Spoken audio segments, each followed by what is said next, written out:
Je m'appelle Davide Rodogno, je suis professeur d'histoire et politique internationale à l'Institut haute études internationales et du développement ici à Genève. J'enseigne l'histoire et la politique internationale, j'enseigne l'histoire et la politique de l'humanitaire, des humanitaires, des interventions humanitaires, l'histoire des organisations internationales, l'histoire du racisme. C'est une image en noir et blanc, sépia je dirais. On voit un enfant, une femme, ça pourrait être sa mère, un sac. On ne sait pas s'il y a de la nourriture ou s'il y a des vêtements. Et visiblement, ils sont derrière une grande porte ou au pied d'un immeuble. Ils racontent un état de désespoir et de misère qui sont vraiment visibles. On ne sait pas où la photo a été prise, en quelle année, s'il s'agit d'Arméniens, de Grecs orthodoxes de l'Empire ottoman, s'il s'agit d'une femme musulmane, si la photo a été prise dans la rue ou si elle est staged. Il y a très peu d'informations sur cette photo. Dans le cas précis, rien me permet d'être certain. Je n'ai aucune manière de certifier que cette photo n'a pas été prise hier matin au Musée international des Croix-Rouges. Les informations influencent l'interprétation de l'image énormément.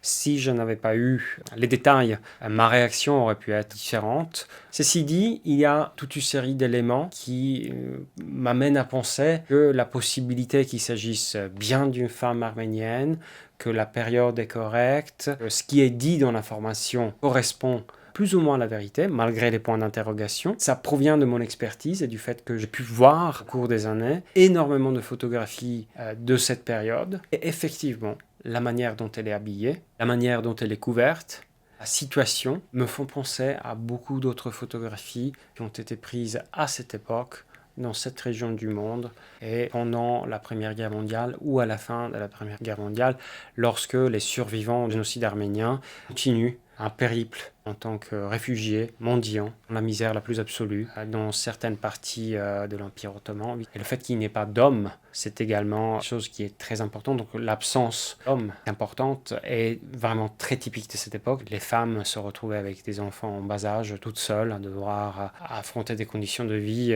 absolument horribles pendant des années.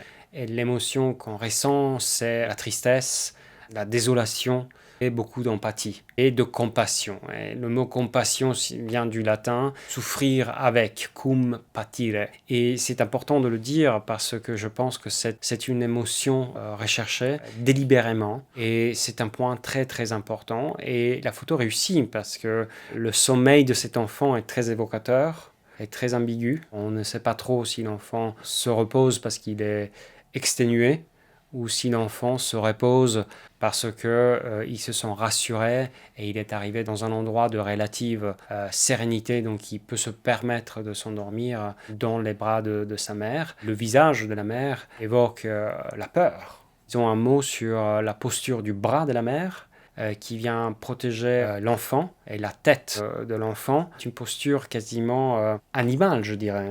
Cet instinct de protection du petit et qui est totalement pourvu de protection et qui ne saurait pas se protéger. Il y a cet aspect de la compassion chez celui qui regarde la photo, la peur, et troisième dimension, c'est la misère absolue. Il y a dans la manière dont la photographie est organisée une référence très classique, un trope qui est le trope de la pietà. Donc, si vous êtes familier avec l'histoire de l'art chrétienne, en tout cas, on a cette image de la Madone avec l'enfant mort, mourant. Et donc, il y a cette dimension-là qui est soit spontanée, soit recherchée, ça on ne le sait pas trop. Et la position de la mère évoque tout cela. Mais la photo veut documenter cet état de désarroi et de misère absolue. C'est une photo à bien d'égards intemporelle parce que le trope de la mère avec l'enfant souffrant, mourant ou mort a une très longue histoire qui précède l'invention de la photographie et qui reste abondamment utilisée aujourd'hui puisque les catégories d'individus vulnérables que ce soit les femmes ou les enfants, n'ont pas tellement évolué. Le fait que le photographe soit accroupi, donc qu'il n'y ait pas cette vue d'en haut qui surplombe les personnages de la photo, est quelque chose qui se fait encore aujourd'hui, justement pour éviter un regard colonial ou ce type de remise d'interférence dans la vie des sujets. Et l'idée de ne pas avoir des objets de la photographie humanitaire fait partie de ces sensibilités. Donc en ce sens, la photo est intemporelle.